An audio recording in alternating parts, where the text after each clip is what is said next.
ভোরবেলা থেকেই বাড়িতে রান্নার ধুম পড়ে যায়। তিন ভাই সকাল সকাল খেয়ে অফিসে চলে যায়। মিম আর আদিও স্কুলে চলে যায়। মেঘ ঘুম থেকে উঠে 8টায়। রাত জাগার কারণে সকালে উঠতে পারে না সে। মাঝে মাঝে গোসল করে খেয়ে বের হয়, মাঝে মাঝে এমনিতেই চলে যায়। 10টা থেকে 2টা পর্যন্ত বাহিরে কোচিং, তারপর টিউশন শেষ করে বাড়ি ফিরে ফ্রেশ হয়ে খেয়ে একটু ঘুমায়। বিকেলে একটু হই হুল্লোড় করে তারপর পড়াশোনা করে। এই তার বর্তমান জীবন। আজও তার ব্যতিক্রম হলো না।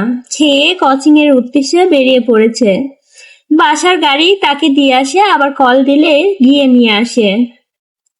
ঠিক ঠিক 12টার ঘর থেকে বের হয় আবির। ধীরগতিতে নিচে আসে। চিন্তিত মুখ দেখে মা মালিহা খান ভীতু ভীতু স্বরে ছেলেকে জিজ্ঞেস করেন, কিছু হয়েছে তোর বাবা? আবির মুখের ভারীবতা বজায় রেখে উত্তর দিলেন, কিছু হয়নি, খেতে দাও। ছোটবেলার চঞ্চলতার ছিটে ফোঁটাও নেই ছেলেটার মধ্যে। এটা ভেবেই বারবার হতাশ হচ্ছেন মালিহা খান। হঠাৎ চোখ পড়ে ছেলের হাতের ব্যান্ডেজের দিকে। হাতটাও ফুলে গেছে অনেকটা। আবির খাবার খাচ্ছে আর তার মা শান্ত স্বরে ছেলেকে বোঝাচ্ছেন, এটা করো না, সেটা করো না। মনে হচ্ছে 5 বছরের শিশু সে, আগুন পানি চিনে না। যদিও বাবা মায়ের কাছে সন্তানরা সারা জীবনই শিশু থাকে। খাওয়া শেষে মায়ের থেকে বিদায় নিয়ে বেরিয়ে যায় আবির। মেঘ বাড়ি ফিরছে 1 ঘন্টা হবে। শাওয়ার নিয়ে নিচে এসেছে খেতে। খাওয়া শেষ। তানভীর রুম থেকে ছুটে এসে জিজ্ঞেস করে, বড় আম্মু ভাইয়া কোথায়? আটকে ওঠেন মালিহা খান। ও তো 2-3 ঘন্টা আগে খেয়ে বের হয়েছে। কেন? ইসফিস করে ফেললাম। মালিহা খান বলল, কি হয়েছে বাবা? মেঘ নীরবে তাকিয়ে ভাই আর বড় আম্মুর কথোপকথন শুনছে আর বোঝার চেষ্টা করছে ঘটনাটা কি। তানভীর ভাইকে কল দিয়ে জিজ্ঞাসা করে, কোথায় আছো? আবির কি যেন বলল, শোনা যায়নি। তানভীরের চোখে মুখে উত্তেজনা স্পষ্ট। বড় আম্মু আম্মু, কাকিমণি বাহিরে চলো। কেউ প্রশ্ন করার আগেই তানভীর ছুটে গেল বাহিরে। তার পেছন পেছন মিম, আদি, মা, কাকি সবাই দরজা পর্যন্ত গেল। সবার পেছনে মেঘও গেল সেখানে। এরই মধ্যে বাইকে বাড়ি ঢুকলো আবির। নীল রঙের চকচকে একটা সুন্দর বাইক, হেলমেটটাও নীল। হেলমেট খুলতে খুলতে তাকায় বাড়ির মানুষের দিকে। মেঘ অপলক দৃষ্টিতে তাকিয়ে আছে। সে কবে দেখেছিল আবিরকে? সেই আবিরের সাথে এই আবিরের চেহারার কোনো মিল নেই। হেলমেট খুলতেই চুলগুলো এলোমেলো হয়ে গেছে আবিরের। চোখের সানগ্লাস, নেভি ব্লু রঙের শার্ট কালো প্যান্টের সাথে ইন করে পড়েছে। হাতে কালো ফিতার একটা ঘড়ি, পায়ে শু জুতা। আপাতমস্তক দেখলো আবিরের। হৃৎপিণ্ড 4 প্রকোষ্ঠ। ছটপট করতে লাগলো মেঘের। আবিরের দিকে বিভোর দৃষ্টিতে তাকিয়ে আছে সে। আবির বাড়ির সকলের উদ্দেশ্যে বলল, বাইকটা কিনছি, কেমন হয়েছে? আবিরের কণ্ঠে মেঘের মনের গহীনে ধাক্কা খায়। এতে হুঁশ ফিরে তার। দাঁড়িয়ে থাকতে পারছে না সে। এক দৌড়ে নিজের রুমে ঢুকে দরজা আটকে শুয়ে পড়ে মেঘ। মিম আর আদি হই হুল্লোড় করছে। আবির ভাইয়ার কাছে আবদার করছে ওদের বাইকে নিয়ে ঘোরার জন্য। মালিহা খান ছেলের পানে তাকিয়ে প্রশ্ন করলেন, বাসায় 2-3টা গাড়ি থাকার পরও বাইক কেন কিনলি? আমার গাড়িতে চলাচল ভালো লাগে না, অবলীলায় উত্তর দিল আবির। পিচ্চিরা খুশি হলেও খুশি হতে পারেননি মালিহা খান, হালিমা খান আর আকলিমা খান। কারণ এই বাড়িতে বাইক ব্যবহার নিষেধ করেছিলেন স্বয়ং আলী আহমেদ খান নিজেই। তিনি কোনো এক বয়সে বাইকে অ্যাক্সিডেন্ট করেছিলেন। সেই থেকে বাইক কিনা বা বাইক চলাচল নিষিদ্ধ করেছেন। ইকবাল খানের খুব ইচ্ছা ছিল বাইক কেনার, কিন্তু বড় ভাইয়ের নিষেধ অমান্য করার সাধ্য নেই, তাই কিনতে পারেননি। তানভীর খুব করে চাইছিল বাইক কিনতে। রাজনীতির সুবাদে অনেক জায়গায় চলাচল করতে হয়, বাইক থাকলে সুবিধা হয়। বাবা মোজাম্মেল খানকে বলেছিল সে, কিন্তু বাবার এক কথা, তোর বড় আব্বু বাইক পছন্দ করে না। তোর দরকার পড়লে তুই একটা গাড়ি সবসময় ব্যবহার করিস, তারপরও বাইক কেনার কথা মুখে আনিস না। আবির বাড়ি ফিরছে 24 ঘন্টা হবে হয়তো। এর মধ্যেই বাইক কিনে ফেলেছে। এর পরিণাম কি হবে তো ভেবেই ভয়ে আটকে যাচ্ছে বাড়ির 3 বউ। অষ্টাদশীর হৃদয় কাঁপছে, কেমন জানি অস্থির লাগছে সবকিছু। পরিচ্ছন্ন নয়নে তাকিয়ে আছে রুমের জানালার দিকে। দৃষ্টি তার অসীম দূরত্বে। কি জানি কি ভাবলো কতক্ষণ। হঠাৎ ঝলমলিয়ে উঠল মেঘ। সঙ্গে সঙ্গে চোয়াল শক্ত করে নিজেকে নিজেই প্রশ্ন করলো, শ্বাস ছেড়ে নিজের মাথায় গাঁটটি মেরে মেঘ বলল, ছি মেঘ ছি, কি সব ভাবছিস তুই?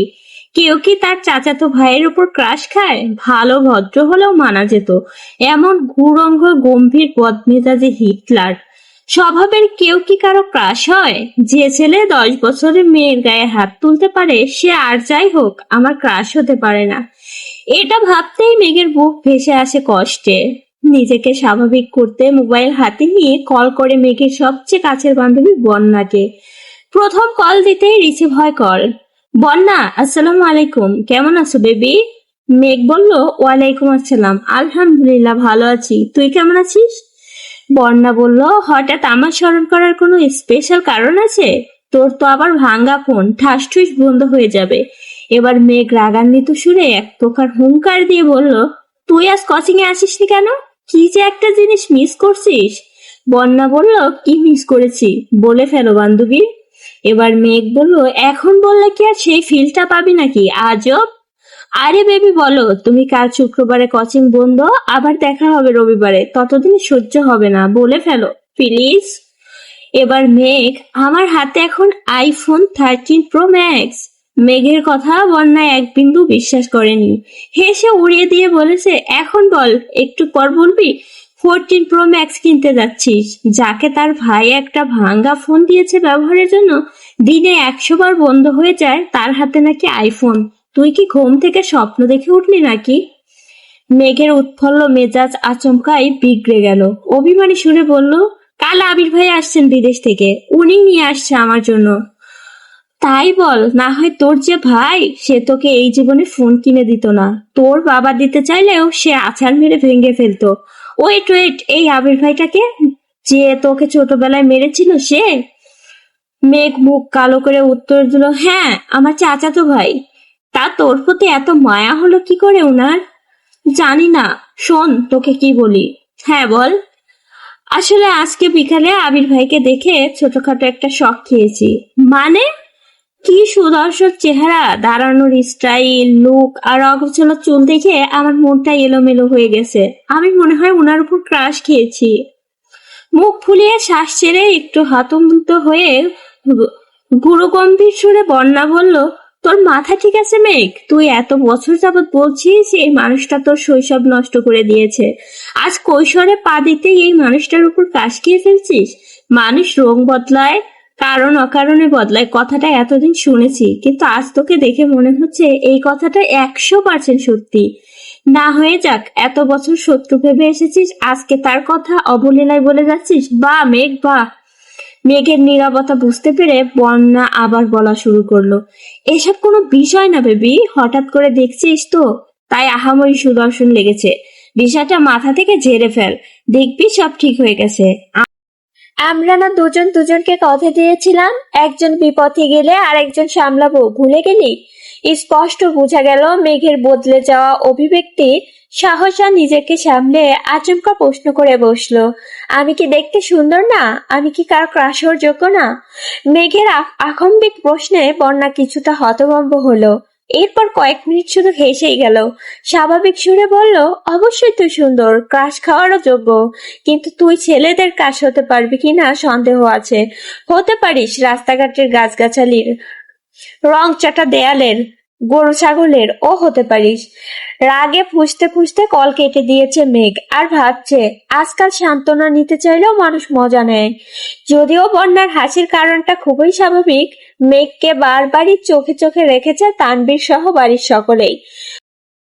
6 থেকে 10 পর্যন্ত পড়েছে গার্লস স্কুলে, তারপর গার্লস কলেজ। আহারে জীবন, ধুধু মরুভূমির মতো, কোথাও কেউ নেই।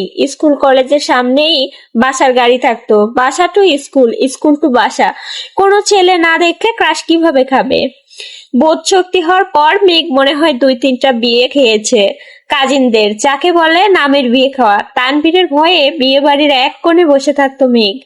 ভাইয়ের কড়া শাসন ছিল, ঘর থেকে বের হতে পারবি না, বরযাত্রী আসলে তো আরো না। ঘরের ভেতরেই তার জন্য খাবার পাঠানো হতো, তানভীর নিজেই বোনকে খাওয়াতো ইচ্ছে মতো। তারপর বিয়ে শেষ হলে মা বোনকে নিয়ে চলে আসতো।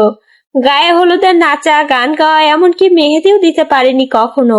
এই কষ্টে এমন আর মেঘ কারো বিয়েতেই যেতে চায় না। এতে তানভীর মনে হয় হাঁপ ছেড়ে বেঁচেছে। মেঘের এই সাদা কালো জীবনের কথা শুনলে বন্যা কেন পৃথিবীর সব মানুষই হাসবে। জীবনটা তার তেজপাতা হয়ে গেছে। মাঝে মাঝে ভাবে এই বাড়িতে জন্মানোটা কি খুব দরকার ছিল।